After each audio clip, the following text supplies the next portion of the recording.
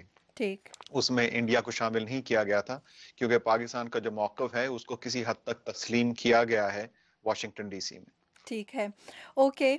لیکن پروفیسر صاحب، ہم نے گزشتہ دنوں یہ بھی دیکھا کہ کانگریس میں جو سیکیورٹی کی صورتحال ہے اور خاص طور پر ضرب عضب جو چل رہا ہے، اس کے جو ابھی تک نتائج سامنے آئے ہیں، F-16 کا جو معاملہ تھا اس پہ کانگریس میں کافی ہنگامہ بھی ہوا ہے، اور امریکی وزیر خارجہ جان کیری جو ہیں ان کو پھر کنونس کرنا پڑا کانگریس مین کو کہ پاکستان جو ہے وہ کہاں تک کردار ادا کر رہا ہے.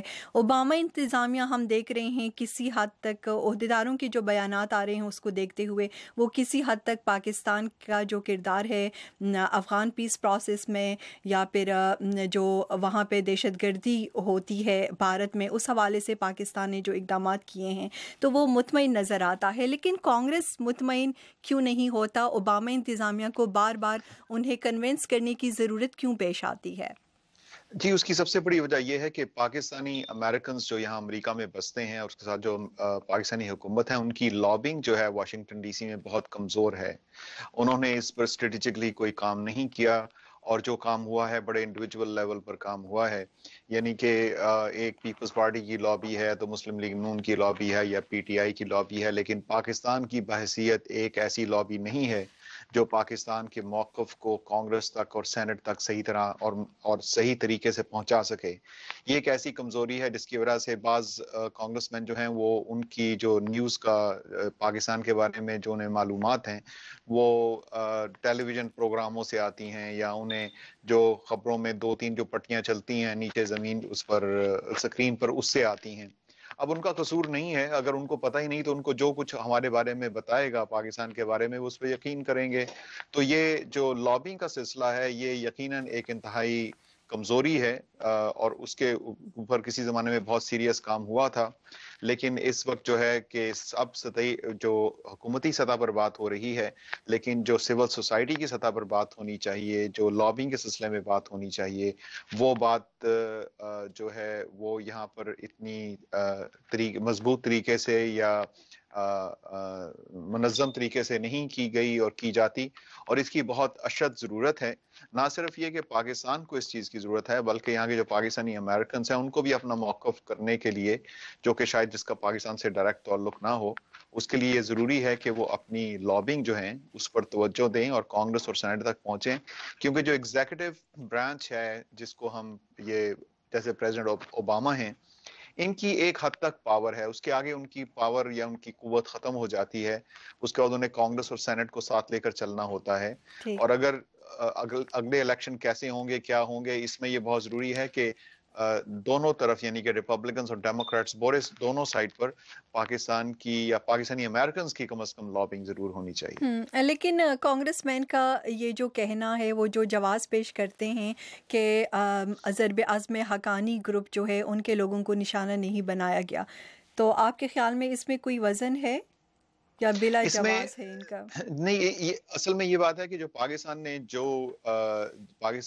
جو چیلنج لیا ہے یہ دہشت گردوں کے ساتھ لڑنے کا، یہ کوئی آسان چینل نہیں ہے، کوئی آسان چیلنج نہیں ہے. آپ کو معلوم ہے کہ پاکستان کی افواج نے، پاکستان کی عوام نے جتنے قربانیاں دی ہیں، دنیا کے کسی ملک نے اتنی قربانیاں نہیں دیں دہشت گردی کے ساتھ لڑتے ہوئے. اور یہ جو میسج ہے، اور یہ اکثر پاکستان کے ساتھ ہوتا ہے کہ پاکستان کی تمام کاوشیں، پاکستانی حکومت کی کاوشیں، پاکستانی افواج کی کاوشیں جو ہیں ان کو نہ اجاگر کیا جاتا ہے، نہ ایڈیٹوریلز لکھے جاتے ہیں، نہ ان پہ کوئی ڈاکومنٹری آتی ہے، نہ اس کی کوئی ایڈورٹائزمنٹ ہوتی ہے، نہ سٹاف اور کانگریسمین اور سینیٹرز کے سٹاف کو بتایا جاتا ہے.